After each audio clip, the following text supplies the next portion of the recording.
Olá, eu sou o Dr. Joaquim Ribeiro, mestre e doutor em Ciências Fisiológicas com ênfase em Bioquímica pela Universidade Federal de Rio Grande, FURG.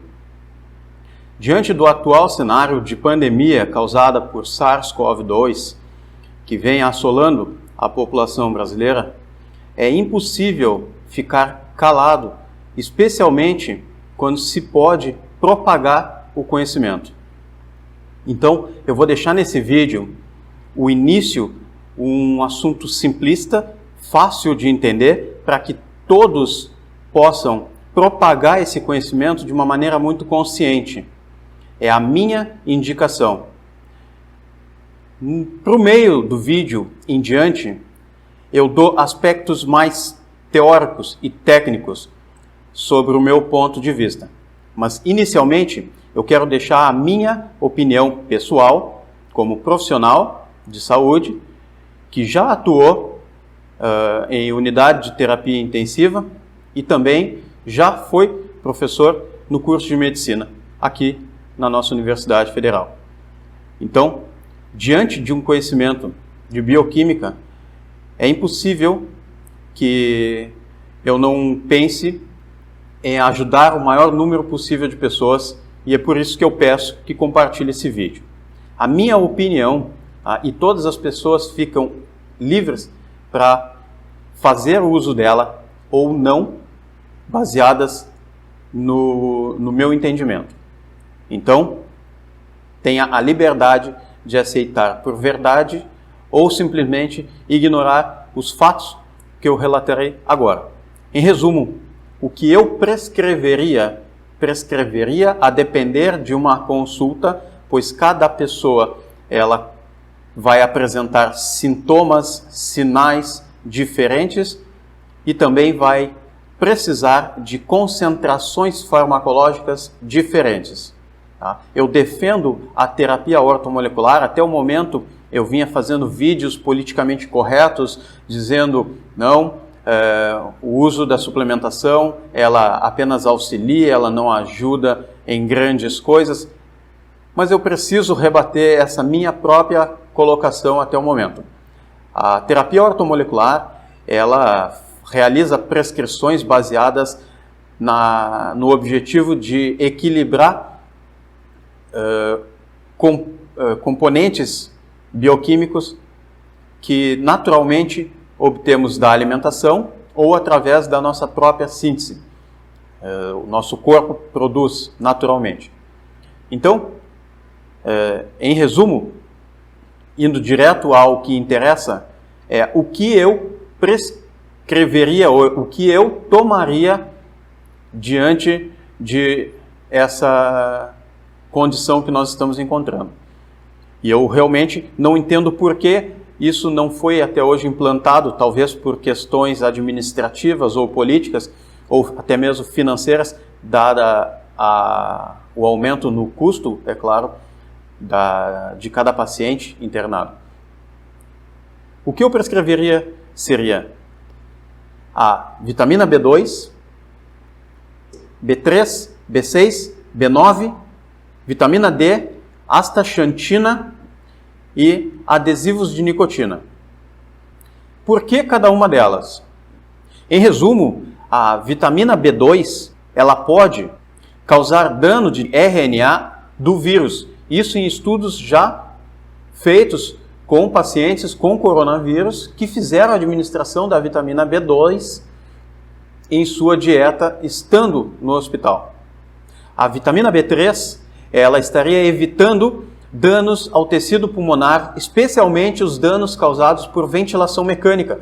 Entendemos que muitos dos pacientes evoluem para a necessidade de uma ventilação assistida por ventilador mecânico ou realizada puramente pelo ventilador mecânico, e com esse procedimento se causa, infelizmente, algumas lesões ao tecido pulmonar. E a vitamina B3, ela estaria evitando essas lesões ao contribuir com a formação de NAD, NADP e NAD+, que é o dinucleotídeo adenina nicotinamida, ou seja, ele está como uma coenzima que contribui na síntese de energia além de reduzir os níveis de interleucinas pró-inflamatórias.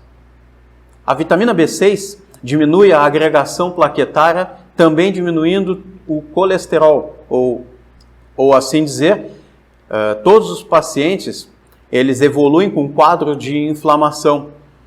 E nesse sentido, a vitamina B6 estaria evitando um comprometimento desse quadro inflamatório sistêmico, que é a formação de trombos. Sabe-se que o vírus tem essa característica, tanto que nas internações se realiza a administração de anticoagulantes, como a heparina profilática, ou seja, a profilaxia para evitar a formação de trombos é a administração de um anticoagulante chamado heparina. Além de que a inflamação ela também causa uma alteração na capacidade de vasodilatação e vasoconstrição, fazendo com que o sangue tenha maior dificuldade de permear os capilares alveolares e com isso, por mais que se chegue oxigênio no alvéolo e ele ainda não esteja inflamado, a difusão desse gás, do oxigênio, para o capilar fica dificultada. Fora que o vírus apresenta umas proteínas denominadas ORFs, que em teoria especula-se que apresenta capacidade de oxidação da hemoglobina. Logo, dificulta também a respiração, não por falta de oxigênio, mas por um tipo de anemia. A vitamina B9, ela tem uma ação muito importante nas questões que envolvem o SARS-CoV-2, porque ela consegue clivar as proteínas spike, que aqui chamamos de espículas da coroa do coronavírus.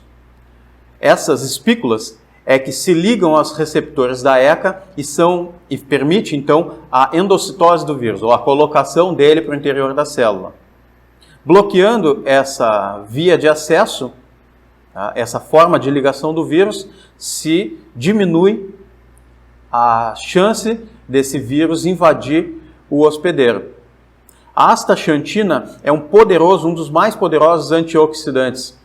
E sabe-se que o estresse oxidativo é um dos gatilhos que potencializa e que desencadeia eventos pró-inflamatórios, gerando uma série de outros comprometimentos.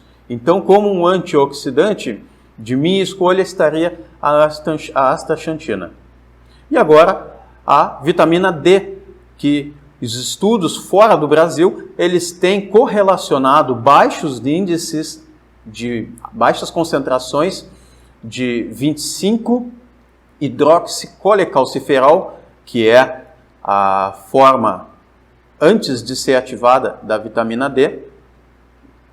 Então, uma dieta pobre em vitamina D estaria causando uma insuficiência ou uma diminuição dos parâmetros de normalidade que poderiam estar entre 50 e 70 ou 30 e 50. Na verdade, podemos considerar que o normal seria de 30 a 50 e em condições de comprometimento cardíaco ou oncológico, podemos considerar o normal de 50 a 70.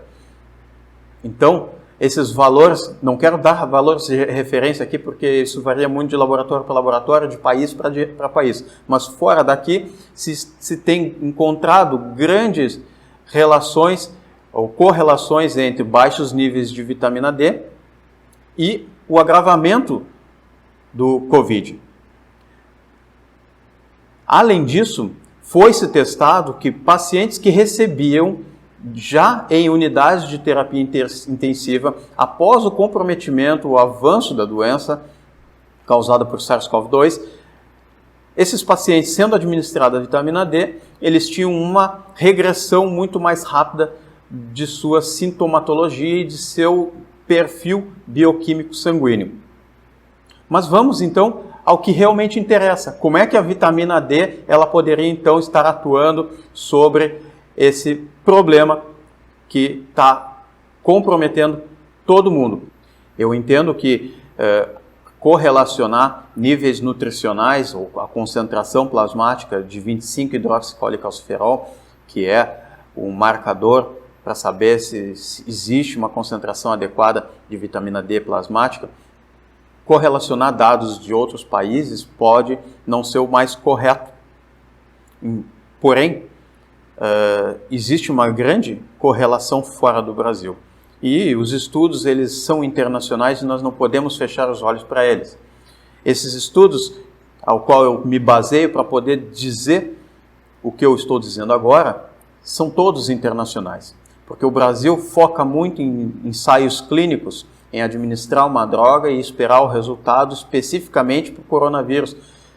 Precisamos olhar mais para a bioquímica, para os efeitos bioquímicos que determinadas drogas fazem, como a vitamina D. A vitamina D, ela é um hormônio. Ela apresenta propriedades físicas e químicas de hormônio. O que eu quero dizer com isso? A vitamina D, ela é sintetizada a partir do colesterol. 7-deidrocolesterol é oxidado na pele mediante a radiação ultravioleta. E aí forma uma pré-vitamina D. No passado foi chamada de vitamina D, mas depois estudou-se que ela apresenta características de hormônio. Uma vez que ela entra em contato com a célula, por ela apresentar essa lipofilicidade, ou seja, ela é lipofílica, ela apresenta propriedades afins de lipídios, ou seja, de gorduras, então ela consegue permear ou passar a membrana, a bicamada lipídica, que é o envoltório de todas as células. E dessa forma se liga a receptores nucleares de vitamina D. Ou seja, só em fazer isso, ela já perde a propriedade de ser uma vitamina e passa a ser um hormônio. Mas eu não quero chegar ainda a essas vias de sinalizações. Eu quero falar uma forma um pouquinho mais básica, para que todo mundo consiga entender o porquê da importância dessa vitamina como suplementar antes mesmo da contaminação, antes mesmo do agravamento da doença e até mesmo depois. Por quê? Estudos que que administraram, mesmo em pacientes já acometidos pelo agravamento, pelo aumento da resposta imunológica, ou seja, pela tormenta de citocinas, mesmo esses pacientes, quando fizeram uso da vitamina D, na forma 25-hidroxicolicalciferol, eles tiveram uma boa resposta, uma excelente resposta. Em um estudo que se utilizou 50 pacientes que fizeram uso da vitamina D, apenas 2% não tiveram resposta satisfatória. Nesse mesmo estudo, se utilizou 25 pacientes sem a administração da vitamina D, 50% deles tiveram piora do quadro. Então, esse é só um estudo. Mas um alerta importante eu faço aqui é as altas dosagens. Vários estudos demonstraram que doses como acima de 80 mil unidades internacionais não surtiram efeito algum. E nós podemos especular por quê. Existe uma certa saturação de receptores, no qual não adianta administrar uma quantia muito alta de determinada droga, como a vitamina D, que vai saturar o receptor, existe um limite de ligação. Então, essas altas doses, estudos fizeram a administração de até 600 mil unidades internacionais e não tiveram efeito clínico, evolução clínica alguma, tá? Nem clínica e nem diminuição dos parâmetros bioquímicos. Entretanto, outros estudos que fizeram doses mais baixas, de até 60 mil unidades internacionais, abaixo disso, na verdade, tiveram respostas satisfatórias. Então, não adianta pensar em concentrações extremamente altas. Também não adianta pensarmos que essa vitamina por si só vai fazer todo o efeito, mas ela vai ajudar muito. Então agora, para quem não gosta muito da parte de bioquímica, pode parar o vídeo por aqui, porque na verdade agora eu vou falar um pouquinho mais de como é que a vitamina D ela vai contribuir na melhora dos pacientes com coronavírus, tá? Com a infecção causada pelo coronavírus, pelo SARS-CoV-2. Então, a vitamina D, como eu havia comentado antes, ela é feita no nosso corpo a partir da oxidação do 7-deidrocolesterol, formando uma pré-vitamina D, que ela vai se ligar a proteínas que vão carreá-la até outros órgãos. Vejam o quanto complexo será e o quanto nós precisamos da integração de fígado, rim, coração, corrente sanguínea. Todos esses órgãos precisam estar saudáveis. Então essa pré-vitamina D, ela vai se ligar a uma proteína de acoplamento da vitamina D. Ela vai carregar a vitamina D, a pré-vitamina D, até o fígado, onde uma enzima chamada 25-hidroxilase vai hidroxilar o carbono 25 dessa pré-vitamina D, formando então 25-hidroxicolecalciferol, que vai se ligar novamente a uma proteína, isso no fígado, vai se ligar novamente a uma proteína que vai ser carreada pelo sangue. O sangue ele é movimentado através dos batimentos cardíacos. Então, essa proteína, carregando a 25-hidroxicolecalciferol, vai levar até então vitamina D para o rim, onde uma outra enzima, que é a 1-alfa-hidroxilase, vai hidroxilar o primeiro carbono da 25-hidroxicolecalciferol, formando então 1,25 de hidroxicolecalciferol. Esta é a vitamina D ativa. Antes disso, ela praticamente não tem função. Ela precisa ser ativada para então fazer seus efeitos. Em nível de resposta imunológica, outros efeitos eu não vou nem comentar, apenas quero comentar o que é relevante para esse vídeo. Em nível de sistema imunológico, a vitamina D, vou chamar agora de vitamina D para simplificar o entendimento, não tá repetindo 1,25 de hidroxicolecalciferol. A vitamina D, então, ela vai permear a membrana de fagócitos, por exemplo. Vamos supor que nós temos como um exemplo de célula aqui um polimorfo nuclear, uma célula do sistema imunológico. Ou então nós temos um macrófago. Um macrófago, ele é uma das primeiras células de defesa que vão reagir contra um agente invasor. Então, essa vitamina D ela vai permear a membrana, a bicamada lipídica, ou seja, a membrana de revestimento do macrófago, e vai se ligar ao receptor de vitamina D nuclear, ativando o elemento resposta nuclear. Isso vai aumentar a expressão de RNA mensageiro para a síntese de duas importantes proteínas. Uma delas é a catelicidina, que tem a capacidade de destruir ou dissolver, na verdade vai aumentar a permeabilidade de membrana do vírus. Em outras palavras, ele vai dissolver aquela bicamada lipídica do vírus, vai desmontar ele. Logo, a estrutura do vírus fica comprometida. A outra proteína, ela irá clivar as proteínas spike, que são as proteínas em espinhos que dão a característica do vírus em coroa. Essas proteínas spike, aqui chamadas de espículas, elas se ligam aos receptores da enzima conversora de angiotensina. E aí, uma vez ligado, a própria célula toma para si esse vírus.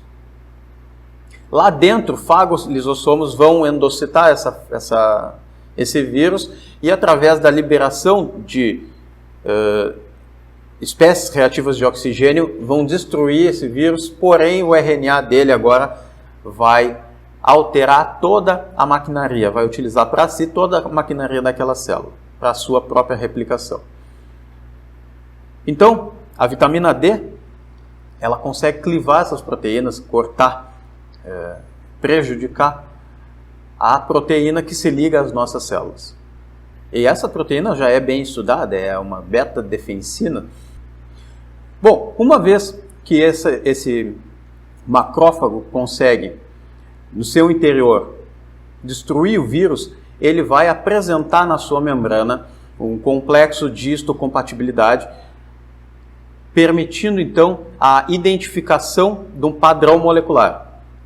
Dessa forma, células T-helper, células linfócitos T, irão então agora identificar o vírus e iniciar uma outra resposta de defesa. A partir desse ponto, a boa parte daqueles que estudaram um pouquinho de imunologia já sabem o que acontece. Ocorre, então, a sinalização para aumento ou proliferação de células do sistema imunológico, aumentando a produção de interleucinas pró-inflamatórias, ativando linfócitos B, transformando-o, então, uma vez ativado, em plasmócito, e então algumas cascatas inflamatórias, pró-inflamatórias positivas passam a acontecer, como por exemplo o aumento, a própria vitamina D ela é capaz de aumentar a produção de interleucina 4, que favorece essa cascata também de sinalização.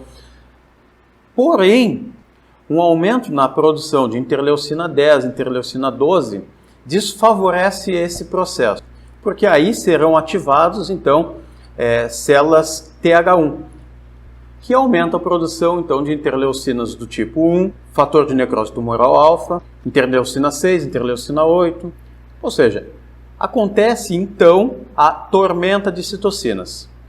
Em uma cascata de inflamação tão intensa, muitos órgãos ficam comprometidos.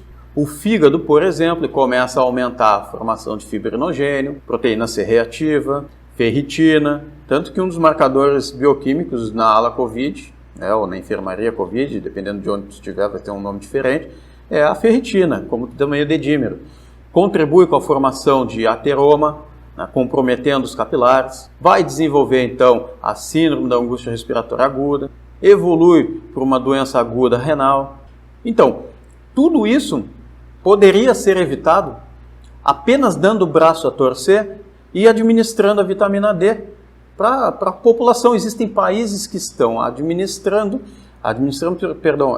estão adicionando na dieta da população a vitamina D, como aqui foi feito com o iodo. Tá? Diante de um grande aumento na formação de bócio, né, aquela bola aqui no pescoço, adicionou-se o iodo ao sal de cozinha. Então nós temos todo o sal de cozinha e iodo. E dessa forma foi uma medida de evitar um problema de saúde pública. Por que não se faz o mesmo? Eu entendo também que isso pode ser muito oneroso, vai levar tempo, mas não sai por aí propagando mentiras, dizendo não existe comprovação científica. Existe, não existia antes. Até ontem eu publiquei um vídeo dizendo que a terapia ortomolecular ela poderia contribuir com uma ação paralela. Reforço isso, uma ação paralela. Mas hoje eu digo, né, que a ciência ela evolui dia a dia. O que é verdade hoje pode ser mentira amanhã, tá? E vice-versa. Então, não faz mal. Por que não prescreve? Prescreve a vitamina D, prescreve a vitamina B2, B3, B6, B9, antioxidantes. É claro que existem outras complicações, existem problemas gastrointestinais, existem pessoas que precisam ter o controle da formação de coágulos através de anticoagulantes e que a administração de algumas vitaminas iria favorecer esse efeito anticoagulante. Então, existem casos e casos, mas a população em geral ela precisa saber, pelo menos, que existe a possibilidade dela iniciar um tratamento, e eu vou reforçar, preventivo. Tá? Preventivo. E vão me condenar por dizer isso, mas a melhor prevenção é o isolamento social? É o uso de máscara? É a suplementação? Também. É fazer exercício físico? É manter uma rotina de vida saudável? É ter uma dieta regrada? Tudo isso é prevenção. Não adianta querer administrar depois que tá ruim.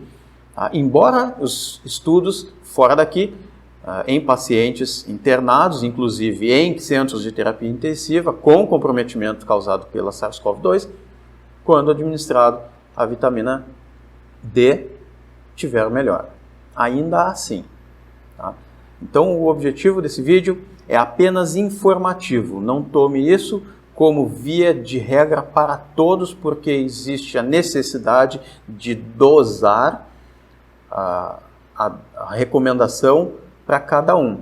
Tá? Tem que ser monitorados os níveis de cálcio plasmático, porque já se sabe há muito tempo que a vitamina D pode causar uma hipercalcemia, então isso precisa ser, e exacerbar doenças ósseas, então isso precisa ser dosado também, tá? Não é para todo mundo sair hipersuplementando vitamina D, tá bem? Mas fica aqui o meu desabafo, porque é impossível olhar a situação que está e nós, doutores, que estudamos tanto, publicamos artigos, não podemos, somos silenciados, não somos ouvidos.